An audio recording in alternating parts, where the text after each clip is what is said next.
혹시 굳게 다짐했는데 처참하게 실패해본 경험 있으신가요? 바로 그 무너지는 순간에 정말 예상치 못한 진리가 드러날 때가 있습니다. 오늘은 남유다의 아사왕 이야기를 통해서 바로 그 역설의 순간으로 한번 들어가 보려고 합니다. 오늘 우리가 풀어볼 질문이 바로 이겁니다. 역사의 길이 남을 엄청난 종교 개혁을 이끌었고요. 하나님의 도우심으로 진짜 말도 안 되는 승리까지 거머쥔 왕이었거든요. 그런데 그런 사람이 어떻게 가장 비참한 말년을 보낼 수 있었을까요? 이 미스터리가 바로 오늘 이야기의 핵심입니다. 자, 이 표가 모든 걸 말해주죠. 역대하 15장을 보면요. 하나님을 신뢰해서 승리하고 그 결과로 진짜 평안, 안식을 누립니다. 그런데 딱 한 장만 넘기면 16장에서는 불신 때문에 책망받고 평생 전쟁에 시달려요. 아니 어떻게 성경 단 한 장 사이에 이렇게 극적인 추락이 가능했던 걸까요? 네, 그럼 먼저 아사왕의 이 영적인 내리막길이 대체 어디서부터 시작됐는지 그 좀 당혹스러운 첫 장면부터 한번 따라가 보겠습니다. 그때 아사는요, 온 나라의 누아흐라고 불리는 완전한 평화를 이룬 상태였어요. 그러니까 어떤 적도 감히 넘보지 못하는 정말 완벽한 안식의 시간이었죠.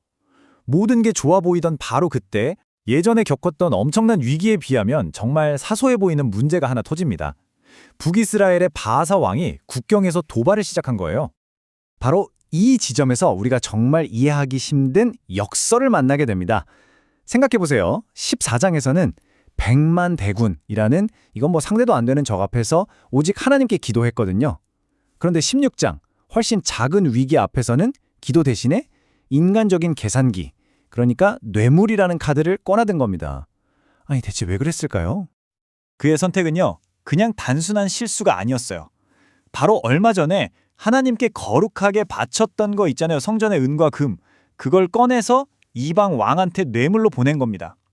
이건 자기가 온 백성을 이끌고 맺었던 그 거룩한 약속을 자기 손으로 그냥 찢어버린 거나 마찬가지였어요. 솔직히 인간적인 눈으로 보면 아사의 전략은 성공했어요. 위협이 사라졌으니까요. 그런데 바로 그때 선지자 하나니가 나타나서 하나님의 평가를 전합니다. 왕의 방법이 먹혔을지는 모르지만 그 대가로 하나님의 보호를 잃어버렸습니다. 결국 아사는 눈앞의 문제는 해결했지만 하나님을 잃어버린 셈이죠. 그리고 이어서 선지자는 하나님의 변하지 않는 기준을 선포합니다. 제가 한번 읽어드리겠습니다. 역대하 16장 9절 말씀입니다. 여호와의 눈은 온 땅을 두루 감찰하사 전심으로 자기에게 향하는 자들을 위하여 능력을 베푸시나니. 네, 그렇습니다. 하나님은 우리의 능력이나 기발한 방법이 아니라요, 우리 마음의 중심, 그 전심을 찾고 계신다는 겁니다. 자, 이제 이 이야기를 한 걸음만 더 깊이 들어가 보죠. 아사의 실패는요, 그냥 한 사람의 실수가 아니에요. 이건 우리 인간의 약속, 인간의 맹세라는 것 자체가 가진 근본적인 한계를 보여주는 아주 중요한 사건입니다. 이 아사 이야기의 가장 큰 비극, 그 아이러니가 바로 이겁니다. 하나님을 찾지 않는 사람은 죽어야 한다. 이렇게 선포하면서 온 국민을 이끌고 맹세했던 사람이, 바로 그 사람이 정작 진짜 위기의 순간에는 하나님을 찾지 않았다는 거죠. 바로 이 지점에서 우리는 아사왕을 넘어서 우리 자신을 보게 되는 것 같아요. 우리가 아무리 굳게 결심하고 다짐해도 우리 인간의 의지라는 게 글쎄요, 상황 앞에서는 너무나 쉽게 흔들리잖아요. 우리의 믿음을 지탱하는 건 내 의지력이 아니라 뭔가 다른 것이어야만 한다는 뜻입니다. 자, 그런데 바로 이 지점에서요, 정말 놀라운 반전이 시작됩니다. 인간이 실패한 바로 그 절망의 자리에서 성경은 우리의 시선을 완전히 다른 곳으로 돌리게 만듭니다. 네, 바로 이겁니다. 우리의 연약함과 하나님의 신실하심이 가장 선명하게 만나는 지점이죠. 인간의 맹세는 이렇게 허무하게 무너지지만 바로 그 무너진 다리에 하나님의 맹세가 아주 굳건하게 서 있다는 사실입니다. 성경은 바로 이것을 하나님의 맹세라고 불러요. 시편 110편 4절입니다. 여호와는 맹세하고 변하지 아니하시리라 이르시기를 너는 멜기세덱의 서열을 따라 영원한 제사장이라 하셨도다. 보세요.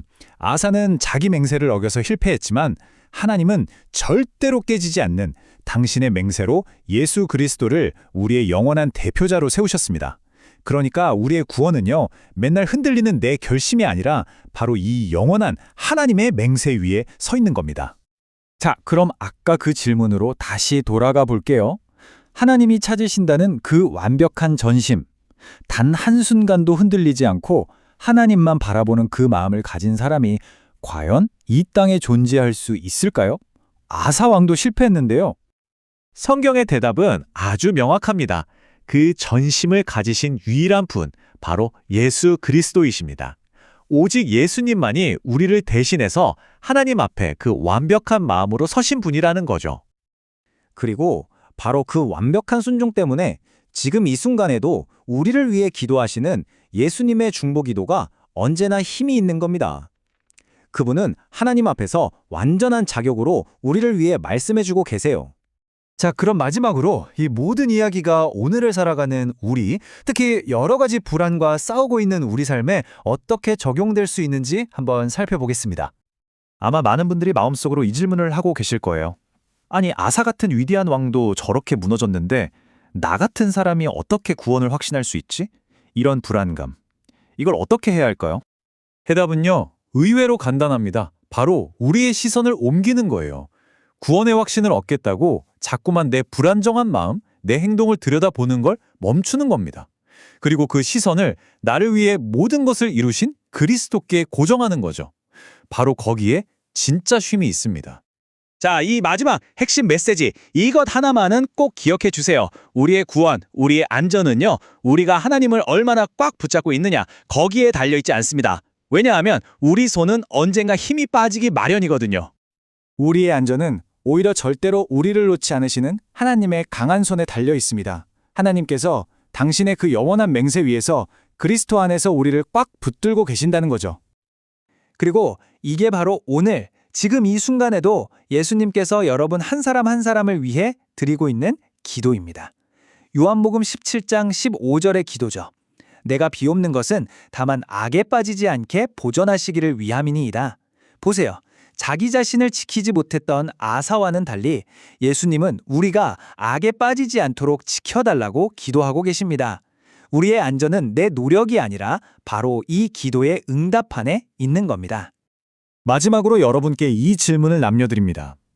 이제 내 힘으로 버티려는 그 맹세를 내려놓고 나를 향한 하나님의 영원한 맹세, 그 품 안에서 쉬기 시작한다면 여러분의 삶에는 어떤 변화가 일어나게 될까요? 한번 깊이 생각해보는 시간이 되시길 바랍니다.